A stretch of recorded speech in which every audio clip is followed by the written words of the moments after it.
আসসালামু আলাইকুম দর্শক বন্ধুরা, নিহিকা কিচেনে আপনাদের সবাইকে স্বাগত। আজকের রেসিপি তালের আঁটির পিঠা। তালের আঁটির মধ্যে যে একটা শাঁস থাকে, সেই শাঁস থেকে আমি এই পিঠাটা বানিয়েছি। খেতে খুবই সুন্দর লাগে, গ্রাম বাংলার খুবই প্রচলিত একটা রেসিপি।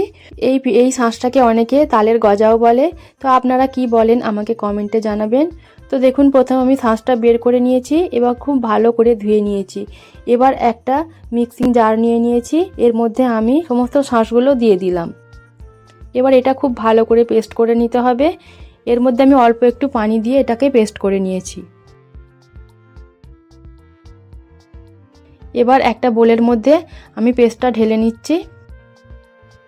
এই পেস্টটা মেজারমেন্ট কাপের 1 কাপের মতো পেস্টটা হয়েছিল।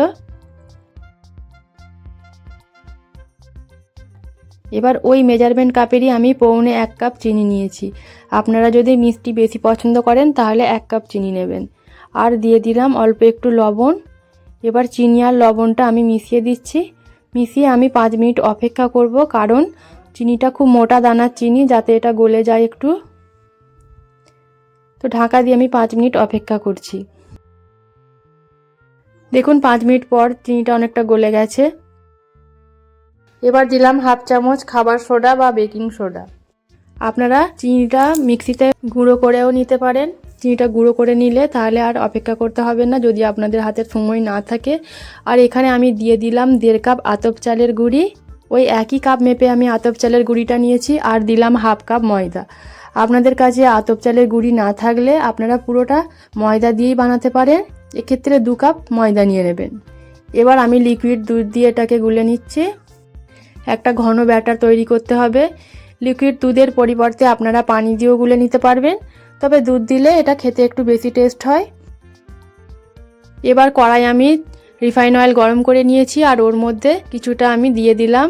তো একটা চামচ করে আমি এগুলো এক একটা করে দিয়ে দিচ্ছি। প্রথমে তেলটা খুব ভালোভাবে গরম করে নিতে হবে হাই হিটে, তারপরে গ্যাসের ফ্লেমটা মিডিয়াম রেখে এগুলো ছাড়তে হবে। আর একটু সময় ধরে উল্টে পাল্টে ভেজে নিতে হবে, নাহলে ভিতরে কাঁচা রয়ে যাবে। যদি আপনারা হাই হিটে করেন তাহলে উপরটা তাড়াতাড়ি হয়ে যাবে, কিন্তু ভিতরটা কাঁচা রয়ে যাবে। একটা ব্যাচ আমি ভেজে নিয়েছি।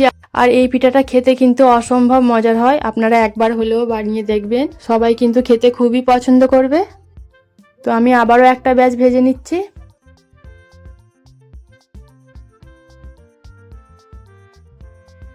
এইভাবে সমস্ত পিঠাগুলো ভেজে নিতে হবে।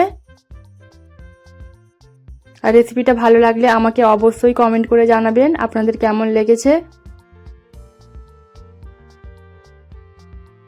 তো দেখুন সমস্ত পিঠাগুলো আমি ভেজে নিয়েছি। খুবই ঝটপট হয়ে যায় পিঠাটা, আর খেতে কিন্তু খুবই মজার। আশা করি আপনাদের ভালো লেগেছে ভিডিওটা।